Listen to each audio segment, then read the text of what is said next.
Today on Investigate TV Plus, families left in the dark as doctors who commit medical malpractice are shielded by the federal government from public scrutiny. I'm Tisha Powell. And I'm Lee Zurich. We question a top military medical official about a system that cost taxpayers nearly $1 billion. If the goal is transparency, why not disclose doctors who have been disciplined? Well, as I said, we follow federal regulations. Does that feel right?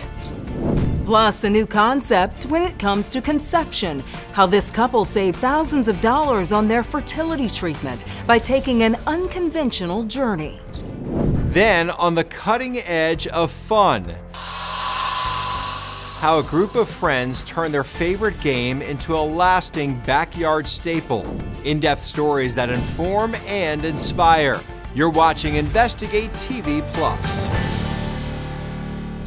For months, we've been digging into military medical malpractice and questions of transparency when it comes to problem physicians. And those who suffer, service members, and their families nationwide.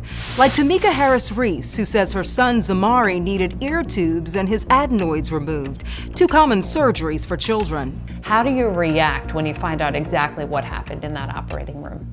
I'm angry. I'm angry. A lawsuit filed by the family against the government says Zamari suffered a permanent brain injury caused by lack of oxygen. The suit claims his parents weren't specifically warned that Zamari, who has sickle cell and reactive airway disease, was at greater risk for complications or even death. The sad part about this case is this procedure could have been stopped at any moment with no harm to this child. Zamari now requires round-the-clock care, with a judge awarding the family millions to cover the costs. No amount of money will replace what they took from my child. After speaking with families like Tamika's, we raised questions about whether military doctors with malpractice judgments should be publicly named. Investigative reporter Josie Sturman sits down with a top military medical care official to get answers. I commit to them, and our system commits to them, that we're doing everything we can to make the care safer and safer. Dr. Paul Kortz is the Chief Medical Officer of the Defense Health Agency, the organization that oversees medical care for service members and their families. He's sitting down with our national investigative team for the first time following our years-long investigation, digging into medical malpractice in the military system. My heart breaks for patients who have had complications and unintended outcomes as the result of our care. Those unexpected and tragic outcomes have impacted the lives of thousands of service members and their families across the country. This was him the morning of his surgery, and this is how they returned him to me. They failed him. I know she didn't want to die. She had a family, she had kids, she had a husband. But the DHA has been reluctant to answer wide-ranging questions about how mistakes, mishaps, and malpractice are handled, until now. I think we've been very aggressive about being transparent. Our investigations have found transparency is hard to come by, with people forced to fight to get information about how their loved ones were seriously hurt or killed in military facilities, and the identity of the providers involved withheld. Our reporting has uncovered hundreds of reports about military physicians and medical providers made to a confidential data bank that tracks discipline, lawsuit settlements, and malpractice payments. Hundreds of suspensions and other disciplinary action taken against providers following mistakes or misconduct, and nearly $1 billion spent on malpractice claims filed against military doctors in the last 15 years. Despite serious discipline and big dollars spent, the names of all those problematic providers are kept confidential by law. In the civilian world, that's not the case, with state medical board websites often listing discipline and malpractice payments. But in the military secretive system, patients are left in the dark. If the goal is transparency, why not disclose doctors who have been disciplined? Well, as I said, we follow federal regulations. See, if they're outside the military system, they can look up whatever they want. If they're inside your circle, they can't do that. Does that feel right? As a surgeon, what feels right to me is having a conversation with my patient. This This piece about transparency is near and dear to my heart. Being transparent with the patients. We can certainly think through, not that more can't be done necessarily, but I think we've been very forthcoming with respect to the information that we have made available to the patients. But it's not specific. It's statistics, it's policies. Yes. It's not something that can help me at the ground level make an informed decision about my health care. And so to circle back, you know, to answer those people who say that they haven't gotten the information that would satisfy them, how do you respond to that? I respond that these kinds of events are heartbreaking. To the extent that we can be transparent with our patients, we should be. And I believe that we are. Courts pointed to agency and third-party websites that detail ratings, patient survey results, and statistics related to harm and deaths at specific military facilities and clinics. But we found the agency's Transparency Hub is hardly transparent, with no data found about adverse events at some locations and outdated news releases, reports, and policies on their homepage. The most recent post highlights high safety grades given to just 9 military hospitals, something courts cited during our interview, along with consistent recognition for a handful of facilities by the American College of Surgeons. But when pressed about the basic data we obtained about providers on the other end of the spectrum, those involved in discipline, he was far more elusive. Give me an idea of the percentage of physicians and providers in the military healthcare system that are having these adverse privileging actions, this discipline taken against them. Yes, let me give you some perspective on the size of our healthcare system. I just want your perspective on the actual number of physicians and providers being reported to this data bank. Is it satisfactory to you to have 500 doctors or providers reported in that small window of time? Josie, we have multiple sources of information about the safety and quality of our care. To you, does that seem like a low number? Is that a high number? What does that amount of reporting say about the quality of the military healthcare system? We deliver excellent, safe, high-quality care. Court says the goal is zero harm, something he says the DHA tries to achieve through root cause analysis, looking at what went wrong in serious injuries and deaths, using data to look for trends system-wide, and then creating policies designed to improve healthcare quality overall. We insist on high-quality, safe care, and so we will continue to deliver on that promise. Our patients deserve it. I'm one of them. Whether I was one of them or not, they deserve the highest quality, safest care that can be delivered anywhere in the world. And that's my commitment and our commitment to make that happen. A pledge to those who put their lives on the line and their families. People who've told us the military system they trust with their health continues to put secrecy above those who serve. The Defense Health Agency says it supplies disciplinary action to that confidential government data bank and state medical boards as required, just like private hospitals.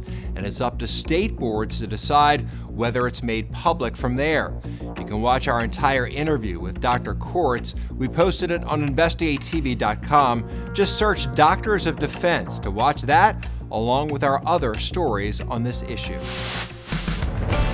Still ahead, brewing representation, how beer makers across the country are bringing new perspectives and pints to the industry. Try my beer. It has nothing to do with whether I'm a woman or not. Like, don't be shocked, my beer's great.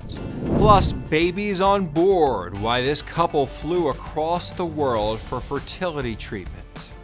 You can watch Investigate TV Plus anytime online. Just subscribe to our YouTube channel at Investigate TV. You can catch stories and full episodes.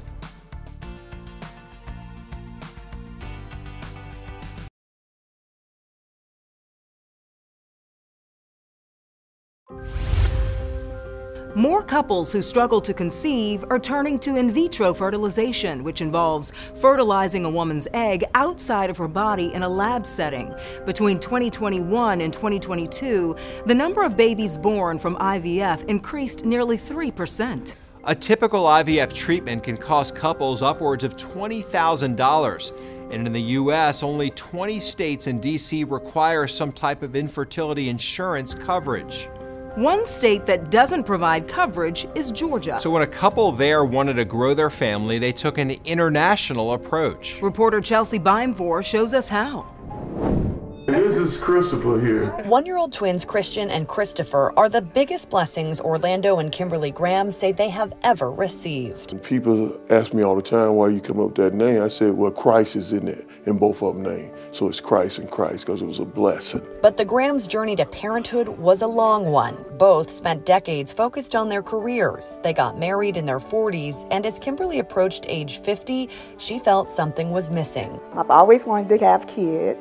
With their biological clock unfortunately ticking, doctors told the Grahams that in vitro fertilization, or IVF, was likely their best path towards getting pregnant. They told us, because of our age, that it may take 3 times. But with the average American IVF treatment priced at about $25,000 per cycle, the Grahams weren't sure they could afford it. I was exploring all my options. One day, while scrolling through Instagram, Kimberly saw a video about a couple that traveled to another country for infertility treatment. The CDC classifies this as medical tourism. So Kimberly did her research, and the Grahams booked plane tickets to Barbados. We're an island in the Caribbean. 90% of our patients that we treat do not live here. Dr. Juliet Skinner is the medical director of the Barbados Fertility Center, which has been in business for 22 years and boasts an IVF success rate higher than the U.S. for less than half the cost, averaging less than $10,000, including travel. Dr. Skinner says this has to do with insurance and infrastructure, but also financial gain. The other element is, what do the accountants put in as a profit margin? And clearly our profit margin is very, very different to the USA profit margin. After a consultation and undergoing surgeries to remove a fibroid and a blockage, Kimberly and Orlando went through with IVF at the Barbados clinic. They said, this is how life begins. And we saw the 2 little dots, and it was absolutely amazing and beautiful. And on her 50th birthday, Kimberly found out she was pregnant. Best birthday present ever. I was so excited because I said, I finally get my boys. As the twins head into their 2nd year of life, the Grahams couldn't be more thankful and want to encourage other couples who may be in the same boat to never lose hope. I think that working with the right resources, it can happen. It can definitely happen. Don't ever give up.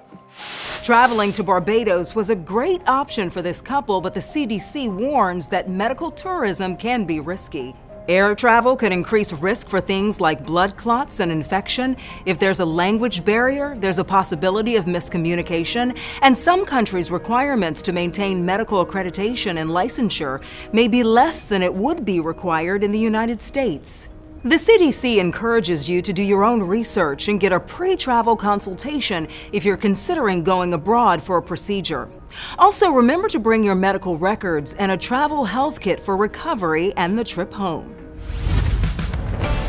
Still ahead, from backyards to big leagues.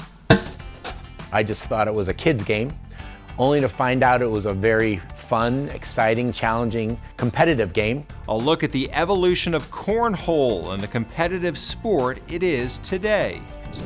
Plus, women who brew. Women love beer. I think it is a common misconception that we're just cocktails. How this woman-owned brewery is working to craft change in a male-dominated industry. Our in-depth coverage continues. You can get connected to InvestigateTV Plus on all social media platforms.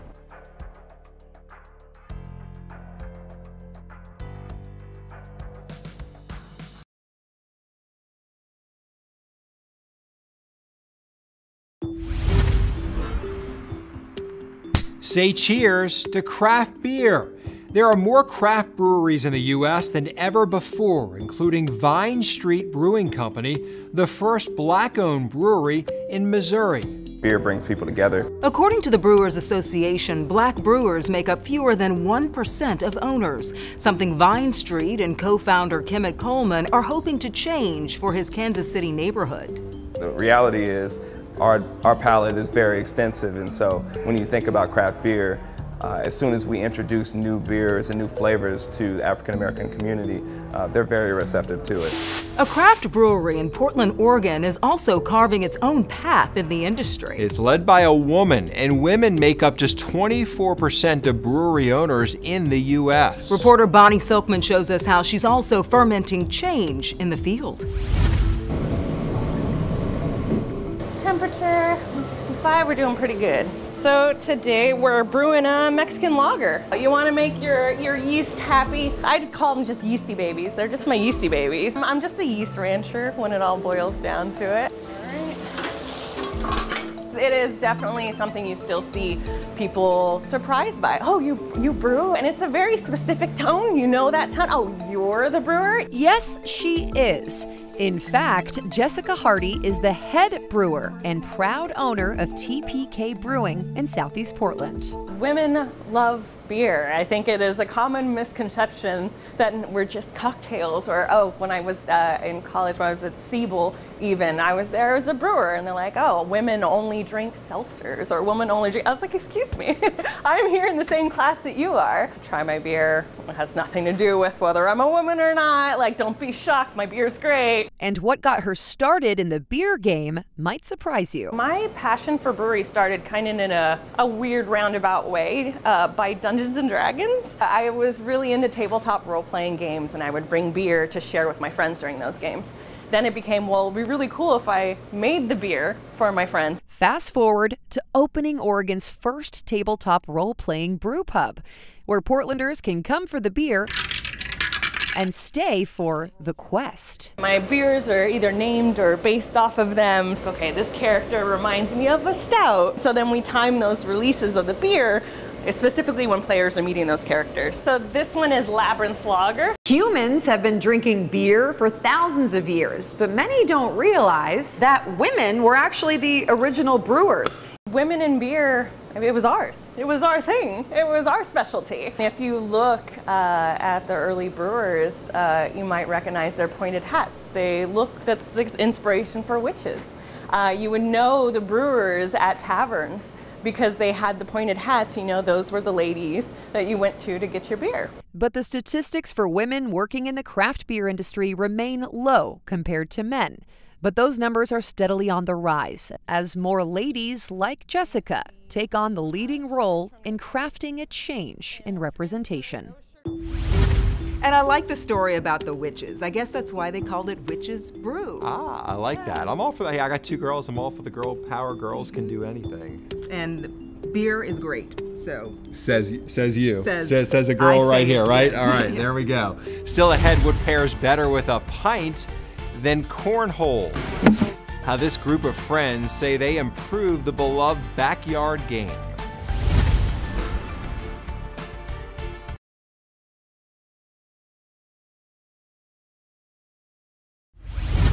It's a staple at any tailgate party or backyard barbecue. We're talking about cornhole or beanbag toss or just bags, depending on where you're from. The true origin of the game is unclear, but the most common theory points to 18th century German immigrants in the American Midwest who created a game to pass time on farmlands. A couple of cornhole fans in Vermont came up with a creative way to weatherproof the boards and pay homage to their home state. Reporter Alyssa Borden shows us how. When it comes to backyard fun, this group of Berry Boys has got it in the bag. I just thought it was a kid's game, only to find out it was a very fun, exciting, challenging, competitive game. Wayne Fontanella and his group of business partners and friends love a good old-fashioned game of cornhole. The group, Wayne, Scott, Larry, John, and Corey, hold tournaments at their camp in Graniteville, but they got sick of lugging the boards out every week. We said we need a cornhole board that we can leave out in the weather. We decided that granite would be the perfect solution. Fellow friend and cornhole lover, Larry, is also a multi-generational granite worker. With a little elbow grease, he built their first set of granite cornhole boards. As more and more people played on it, we got a lot of positive feedback on how playing on them was superior to playing on wood. The group says there's a significant difference in noise between wood and granite. And the smooth granite surface also makes for good sliding. So you were able to play a very competitive game by creating blocks with your bags, by pushing other people's bags off of the board. It's like a light bulb went above all of our heads, and everyone said, why don't we start a company? Granite City Cornhole was born. One of the only makers of granite boards, Granite City Cornhole offers two versions of their products. The Craftsman, which is granite with a wooden base, or the Legacy, made of all granite and weighing in at 206 pounds per board. The idea is that it's heavy and you are going to set it and forget it. Customers can pick the granite they want, whether it be local Berry Gray, Bethel White, or something sourced from across the globe. The guys make each board by hand, spending their nights and weekends cutting, sanding, and selling. With full-time jobs and a labor-intensive process, turnaround times on these boards run about 8 weeks. But these hefty heirloom boards are made to last a lifetime. We actually had a display down at the local bar here during the floods. And after the floods, everything else was gone, but our granite cornhole boards were still in the same place that they left them. Whether you're a new player or a tried and true thrower, it's safe to say these cornhole boards rock.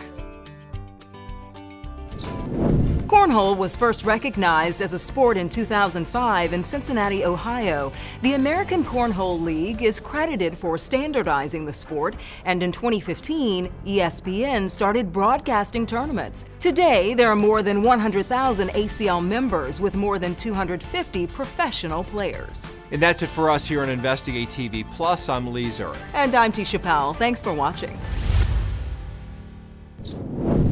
Next time on Investigate TV Plus, all-terrain vehicles injure thousands each year. We reveal how different state laws across the country could be putting lives at risk. I thought she had been in a car accident. An ATV crash never crossed my mind. And one mother's fight for change.